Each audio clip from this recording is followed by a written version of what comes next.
So I really hope that this is not another 62 view song reaction, over the next 2 weeks after I publish this, because then it means like, all right, there are so many people out there who are going to be missing out on this song, not the reaction. I think my reactions are only as good as the songs, and I think this one is because that's what you're really coming for, right? You want to just see, do I like it? Do I not? But really, really listen to the song, sit back, lean back, and just, get totally taken by a song like this. If you can't, I don't know. I don't know. This channel's not for you then. Hey everyone, and welcome to another episode of Into the Music. My name is Greg, and I am going to react to the rest of this song. What do you mean by that? Well, I actually listened to the first minute or so and sort of, again, diving through YouTube and checking out new music to me. And this, I don't know how I stumbled upon this one, but this is Nikki Sudden and Rowland S. Howard. It looks like Nikki's song and Rowland is kind of joining him. I just get that feel. But I have information that I'm going to pull up, and we'll sort of get into stuff and wiki and like that about this guy, these guys, and this song on the other end. But let's pull it back. So I listened to like the first minute, and then I'm like, oh my God, I got to put this into the queue. It's kind of a haunting start. Kind of stripped down, nothing crazy, but just the atmosphere and just where it was sort of pulling me in, and where I was headed. It's like, oh my. So I've been really sitting on my hands on this one, and I can't do it any longer. I need to get into this.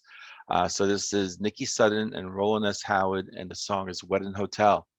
So without further ado, I will zip it.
You float down the river, down to the sea. I set fire to the forest and burned down on me.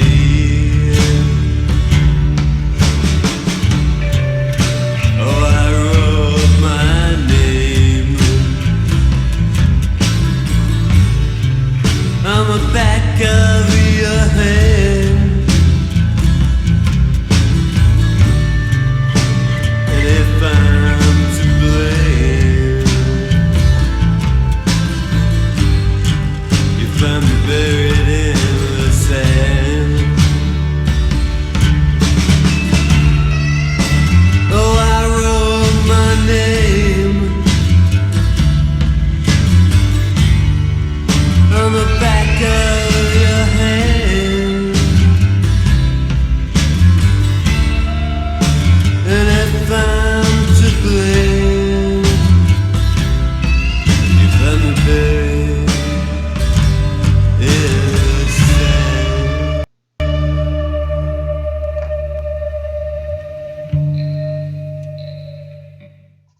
So I really hope that this is not another 62 view song reaction, over the next 2 weeks after I publish this, because then it means like, all right, there are so many people out there who are going to be missing out on this song, not the reaction. I think my reactions are only as good as the songs, and I think this one is, because that's what you're really coming for, right? You want to just see, do I like it? Do I not? But really, really listen to the song. Sit back, lean back, and just, get totally taken by a song like this. If you can't, I don't know. I don't know. This channel's not for you then. um, my Lord, that beginning, it reminded me of, like, why it just grabbed me, and just, I had to pull away from it again to put into the queue. I did not finish that song, and it just killed me. But I was so glad that I waited, because the payoff, and it usually happens like that, right? I just did it recently with a Libertine song, "Don't Look Back into the Sun." I sat on that too. I listened to like the first one. I'm like, all right, no more, no more. I mean, I'm used to that now. This channel, just again, the payoff really is worth it. Um, so yeah, I mean, I got like a Nick Cave in the Bad Season sort of feel um, to this song. To just, I don't know if it was his voice. His voice is different.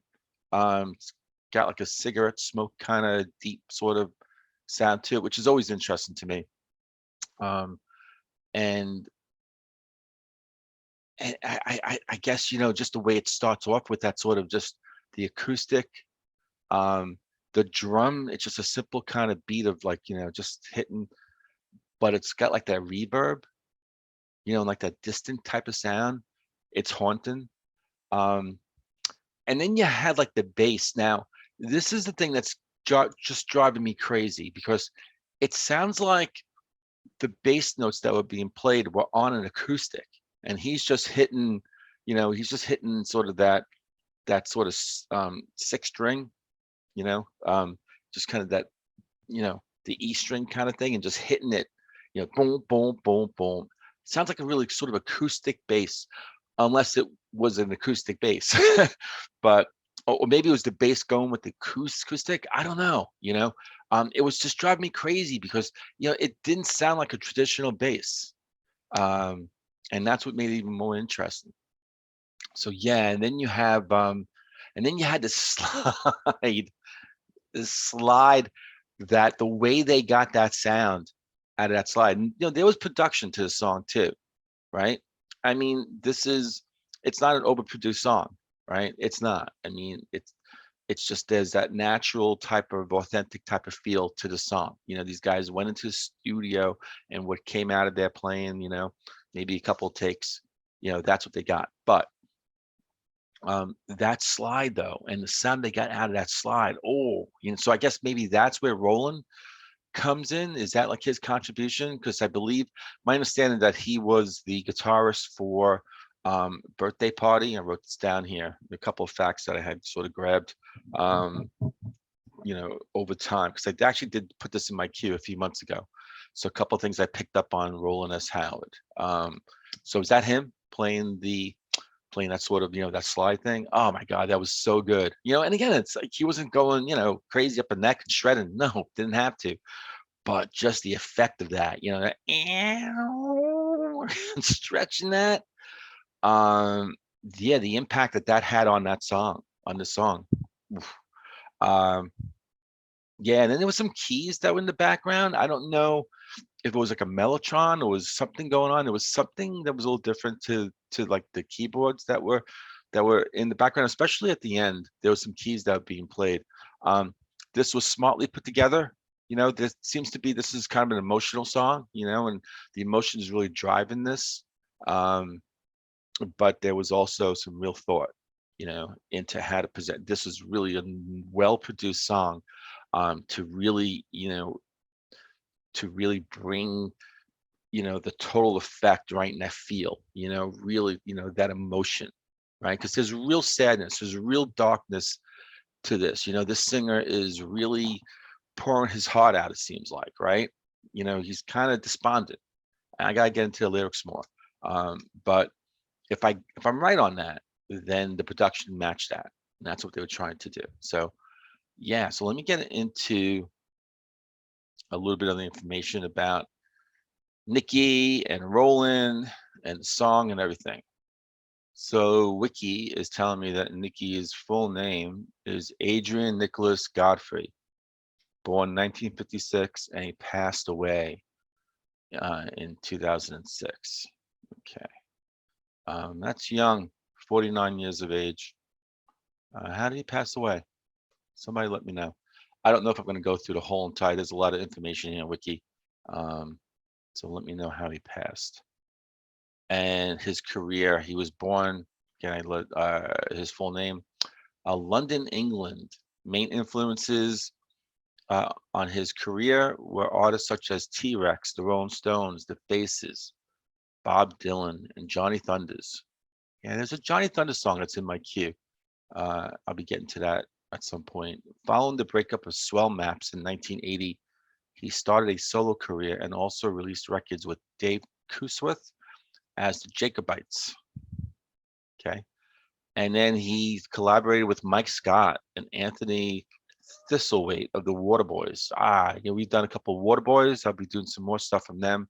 Jeff Tweedy of Wilco, the Golden Horde as the Last Bandits. Mick Taylor, baby, yeah, the Rolling Stones. The best lead guitarist that the Rolling Stones ever had. Sorry, Ron Wood, you're good, but Mick Taylor was McDell's better. Roland S. Howard, here we go. Yeah, so let me actually step up right here and let me get into Roland Howard just a little bit. It's telling me that Roland was an Australian rock musician, guitarist, and songwriter, best known for his work with the post-punk group The Birthday Party and his subsequent solo career. So is he no longer with us as well? That's crazy. Wow. So he was born 1959 and he passed away in 2009 at age 50. Both these musicians way too young. That's crazy. How did he pass? Wow. All right, so I have something pulled up about, I believe about their collaboration here, and I have an article, written by Perseverance Vinylic. It's an online website here. It's telling me about Nikki Sutton's and Roland S. Howard's collaboration together on this one album, Kiss You Kidnapped Charabanc. So this was 1987. It was their first and only full-length album they put out together. Now, my understanding is that this song, Wedding Hotel, is not on the album. It was released as a single. But it was released at the same time, around the same time that they actually produced this album. So why this was not put on the album, I have to listen to the album because I understand that album has kind of a similar feel, acoustic and sort of like a darkness, dark overtones and, just really sort of heavy and, it's kind of similar sounds. So if I'm right on that, I'm really curious why this Wedding Hotel song was not put on that album. So anyone who knows about that, let me know. Yeah, and they're talking about Howard's sinister guitar flourishes. Sinister. Yeah, that's a fitting description on that guitar sound. Yeah, that unhinged slide guitars, noise, and primal drumming. So again, they're talking about the album, but yeah, I think some of that can also go to the song. Let me get into the lyrics a bit. Oh, I wrote my name on the back of your hand. I wrapped it in leather and buried it deep in the sand. As you float down the river, down to the sea, I'll set fire to the forest. It'll burn down on me. So is he talking about somebody who he's known who passed away? And are they physically floating down a river? I mean, there are some cultures countries, cultures out there that where that does happen, but is this like a metaphorical thing? That's maybe a relationship has kind of like ended, and so he's basically grieving the end of that relationship. That person's still around, but the relationship is gone, and so that's what he's doing. I don't know. And you're in your houseboat. Me, I'm in my tree. Oh, good Lord, baby, ain't it great to be free? So you might be talking about a relationship, one that he cared about a lot. Oh, I wrote my name on the back of your hand. I wrapped it in leather and I buried it deep in the sand. Oh, I wrote my name on the back of your hand, and if I'm to blame, you'll find me buried in the sand. Yeah, blame again. A relationship that's gone bad, it's ended, it had to, um, and maybe he is to blame. I don't know, let me know. Let me know, folks who know this song. I've listened to this for years, and kind of have a really good feeling what this is about. Let me know how close I am or not. And yeah, what is that next Nikki Sudden song? Let me know about this album if you know about it. Um, is it worth getting into? I think it is, right? But I'll wait. I'll wait for some breadcrumbs from any of you out there. In the meantime, I really hope you enjoyed this reaction, and I'll see everyone on the next episode of Into the Music.